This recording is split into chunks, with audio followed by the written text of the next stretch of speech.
It was a warm summer morning on the 26th of August, 2015, at Smith Mountain Lake in Monetta, Virginia. On a wooden deck outside a shopping plaza, 24-year-old reporter Allison Parker was live on air for WDBJ-7's Morning News, cheerfully interviewing local Chamber of Commerce Director Vicki Gardner about community events. Behind the camera, 27-year-old Adam Ward, her cameraman colleague, framed the shot. For a moment, it was a routine broadcast. Friendly banter, sunrise over the water, nothing unusual, until sudden gunfire erupted and turned the live segment into a nightmare. On viewer screens, Allison's smile vanished as loud pops rang out and she screamed, the camera jolting crazily before the feed cut away. At the scene, an unknown assailant had approached and opened fire on the crew at point-blank range. Allison and Adam were hit by multiple bullets before they could even react, and Vicki was struck in the back as she tried to drop to the ground. Within seconds, the peaceful morning erupted into chaos. The gunman fired round after round, then fled, leaving Allison and Adam mortally wounded on the deck and Vicki badly injured. WDBJ-7's control room staff could scarcely believe what they had just witnessed live. The broadcast cut back to the studio, where the shocked anchor struggled to maintain composure, telling viewers something had gone wrong at the remote segment. For a few heartbeats, nobody in the studio was sure what had happened. The anchor initially thought the noises might be a technical glitch or a car backfiring, but then the horrible realization dawned. Station employees, including producers and anchors who were close friends of the crew, were in a panic. One of them was Melissa Ott, the morning show producer and Adam's fiancée, who had been watching the feed in celebration of her last day at the station. In an instant, that celebration turned into horror. As it set in that the gunshots and screams were real, staffers dialed 911 in a frenzy, desperate for help to reach their colleagues. Police and paramedics raced to Bridgewater Plaza. They arrived within minutes to find a devastating scene. Allison and Adam had no pulses. Both had been shot multiple times and showed no signs of life, and Vicki was critically wounded. Medics rushed Vicki to the nearest hospital, where she would undergo emergency surgery and, against the odds, survive. Vicki had fallen and remained motionless, playing dead after she was hit, an instinct that likely saved her from being targeted further. There was nothing, however, that could be done for Allison and Adam. The two young journalists died at the scene, where moments before they'd been doing the jobs they loved. As word spread that two beloved newsroom members were down, grief and disbelief overwhelmed WDBJ-7 and the wider community. But amid the chaos, an urgent question loomed: who could have done this, and why? It didn't take long to get an answer. A few people had caught a glimpse of the shooter on the live broadcast just as the camera fell, and they thought he looked familiar. By comparing notes and recalling that fleeting image, the station's staff and local police quickly suspected that the gunman was Vester Lee Flanagan II, a name that sent a chill through those who remembered him. Flanagan, known on air as Bryce Williams, was a former reporter at WDBJ-7. He had been fired from the station 2 years earlier after a series of conflicts and troubling behavior. Suddenly, the attack felt even more personal. The killer was not a random stranger, but someone who had once been their colleague. For those who watched WDBJ-7 regularly, Allison Parker and Adam Ward were not just any reporters. They were familiar faces and voices in the Roanoke area, each at the start of a promising career. Allison was 24. A reporter full of enthusiasm. She grew up in nearby Martinsville, Virginia, and had dreamed of journalism since her days at James Madison University. Colleagues knew her as smart, ambitious, and endlessly cheerful, on and off camera. She could tackle light-hearted morning features with a smile, but she was also serious about important stories and had recently earned praise for an in-depth piece on local child abuse issues, showing her dedication to hard news. Off-air, Allison had just moved in with her boyfriend, Chris, one of the station's evening anchors, and was brimming with excitement about their future, talking about house hunting and eventually marriage. Adam, 27, was the cameraman whose steady hand and friendly banter brought those morning stories to life. A Salem, Virginia native and Virginia Tech graduate, he was a big guy with an even bigger heart. Coworkers loved his easygoing humor and work ethic, He'd lug heavy equipment all day and still crack jokes to make everyone laugh. Adam was engaged to Melissa, the morning producer. In fact, the day of the shooting was supposed to be a special one for them. Melissa's last day before a new job, with a move and a wedding on the horizon. Allison and Adam were more than just colleagues on the set. They were dear friends to many at the station, part of a tight-knit crew that felt like family. In stark contrast, Vester Lee Flanagan II, the man now identified as the shooter, had a very different reputation in the newsroom. At 41, he was older than Allison and Adam, and had a turbulent career in television news. Flanagan had worked at several stations around the country under his professional alias Bryce Williams, and time and again he left on bad terms. Co-workers from those jobs described him as volatile and difficult to work with. He often perceived racism or slights where none were intended, and he frequently clashed with colleagues and supervisors. When WDBJ7 hired him in 2012, they soon experienced the same pattern. He had disagreements with other reporters and photographers, and a string of angry outbursts that disrupted work. Management tried to intervene, even suggesting counseling for him. But by early 2013, after repeated incidents, the station decided to fire Flanagan. That dismissal was dramatic. He reacted with such anger that police had to be called to escort him out of the building. He reportedly hurled insults and even a small wooden cross at the news director as he was led away, telling people they'd need that cross. After that, WDBJ7's management warned employees to be cautious. They feared he might try to retaliate in some way back then. Flanagan, for his part, felt deeply wronged by the station. He filed complaints accusing WDBJ7 of discriminating against him because he was a black man and because he was gay. These claims were investigated and ultimately dismissed as unfounded, but Flanagan nursed a bitter grudge.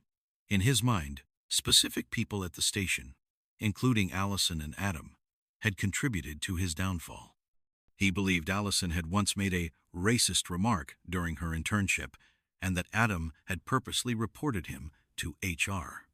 Over the next 2 years, as he worked a mundane job at a call center and stewed over perceived injustices, his resentment only grew.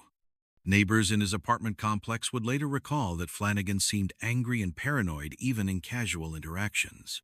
By 2015, Flanagan's mental state was growing increasingly disturbed. National events seemed to feed his anger.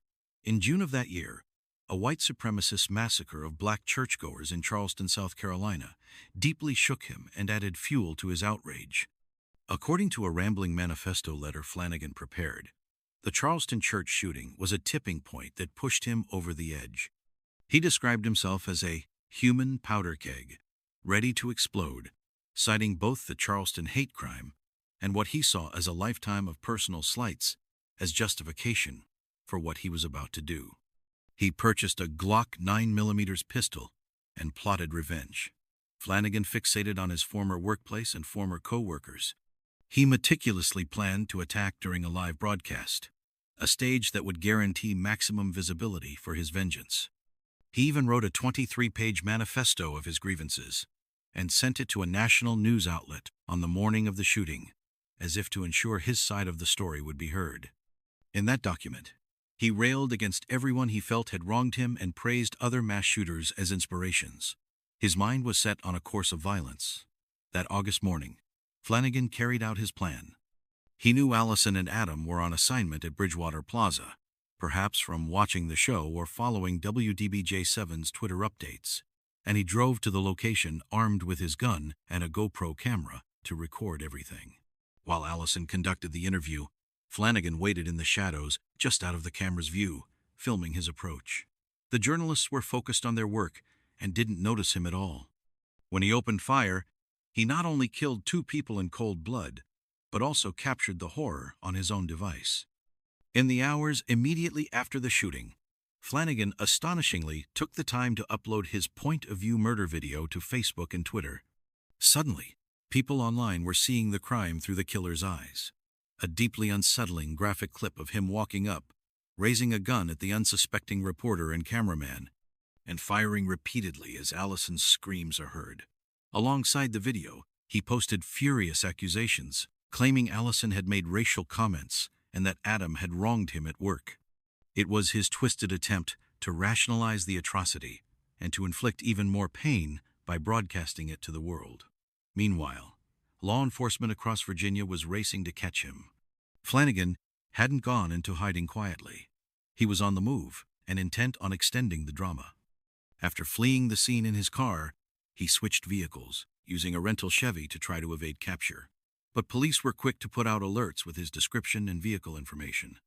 By late morning, state troopers spotted the rental on a highway and quietly tailed him. As patrol cars closed in and finally signaled him to pull over, Flanagan sped off the road and crashed in a ditch. When officers approached the wrecked car, they found that he had shot himself with the same gun he used to murder Allison and Adam. Paramedics rushed him to a hospital, but about an hour later, Flanagan was pronounced dead from his self-inflicted wound. The manhunt was over. He would never face a courtroom or hear the world condemn his actions. He chose to end his life, leaving behind only his angry manifesto and those horrific videos of his deeds. The public reaction to this tragedy was swift and intense. The fact that the murders happened on live television and that the killer himself circulated a video of it meant the story reached far beyond the local community within hours.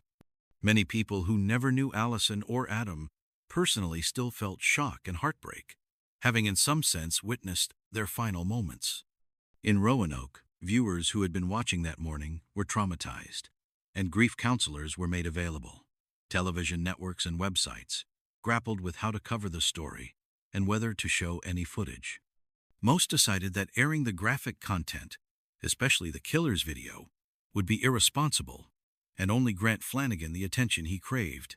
Social media companies, stung by criticism that the shooter's video had spread so quickly on their platforms, acted to scrub the footage and suspend Flanagan's profiles within minutes, but not before copies had been downloaded and re-uploaded elsewhere on the internet.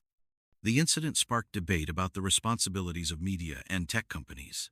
Should live broadcasts have a delay to prevent something like this from airing? How swiftly can violent content be removed from social feeds? WDBJ7, in the midst of mourning, pleaded with the public, please do not watch or share that terrible video. They wanted the focus to remain on the lives lost, not the killer's gruesome self-promotion.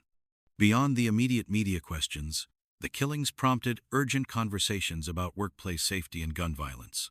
This was an extreme case of workplace revenge, a former employee coming back with a gun to murder former colleagues, and it forced employers everywhere to think about their own security protocols. News crews in the field also realized that if a disgruntled person targeted them, there was very little to shield them. Once again, America's debate over gun laws was thrust into the spotlight. The gun Flanagan used had been purchased legally, since despite his alarming behavior he had no criminal record or flagged mental health history. To the families of the victims, and many others, this fact was infuriating and tragic. Andy Parker, Allison's father, turned his grief into activism literally within a day. In raw, tearful interviews, he vowed to fight for stronger gun control measures so that no other family would have to endure what his was going through. We have to do something about gun violence, he said, resolutely committing to push for changes like improved background checks and mental health reporting. His resolve struck a chord with many who saw a grieving father determined to make meaning from a senseless loss. In the years since, Andy Parker has remained a vocal advocate, even taking on social media companies for their role in allowing violent content. He's pressed Facebook to fully remove clips of his daughter's murder, seeking to spare other families the pain of encountering it online. For the friends and families of Allison Parker and Adam Ward, the days following the tragedy were filled with sorrow, tributes, and a determination to honor their loved ones. Both victims' families held memorial services that drew hundreds of mourners. At WDBJ7, their colleagues had to balance grieving with doing their jobs. They went on air the next day with heavy hearts, offering tearful remembrances of Allison and Adam instead of the usual cheerful morning news. The station observed moments of silence and aired segments celebrating the two, showing Allison's best on-air moments and Adam's behind-the-scenes goofiness, giving viewers a fuller picture of who they were. In the weeks that followed, tangible memorials took shape Allison's parents established a scholarship in her name at her alma mater, aimed at helping aspiring journalists and keeping Allison's passion alive. James Madison University dedicated a television studio in her honor as well, so students would be reminded of her story and the importance of journalistic integrity and safety. Adams' family set up a scholarship fund at Salem High School, his old school, as a tribute to the friendly, hard-working young man who once played football and found his calling behind a camera. The personal lives intertwined with this tragedy also saw an outpouring of support and remembrance. Adams' fiancée Melissa, who had literally witnessed his last moments from the control room, received an overwhelming wave of love from colleagues and strangers alike as she navigated her grief. Allison's boyfriend Chris struggled with profound heartbreak. He eventually decided to carry forward Allison's spirit in a public way, leaving his anchorman job and successfully running for state office in Virginia. He said he wanted to make a positive difference, the kind of difference Allison would have made by telling important stories. And survivor Vicki Gardner, once she recovered from her physical injuries, also became an advocate. She spoke about workplace violence and safety, and each year she pauses to remember the two journalists who lost their lives beside her. Years later, the on-air murders of Allison Parker and Adam Ward remain a sobering reminder of how quickly an everyday moment can turn into a life-altering tragedy. The story is often recounted with a mix of heartbreak and admiration. Heartbreak for the bright lives cut short, and admiration for how their families, friends, and colleagues responded with courage and resolve. The legacy of that day lives on in the push for safer workplaces, more mindful media practices, and ongoing discussions about mental health and gun control. But most of all, Allison and Adam's legacy endures in the memories of those who knew them and those who felt like they knew them. Colleagues still talk about Allison's vibrant smile and tenacious curiosity, and Adam's dependable presence and sense of humor. They are remembered through scholarships that support future storytellers, and through quiet moments of reflection in the newsroom. Each year, on the anniversary of their last broadcast, people in Roanoke light candles and perform acts of kindness in their memory. The story of their final assignment is an incredibly tragic one, but it's told and retold to honor them, to ensure that amid all the discussions of a gunman's grievances or social media's pitfalls, the focus remains on two young journalists who loved their jobs, loved their community, and should have had many more years of stories to tell.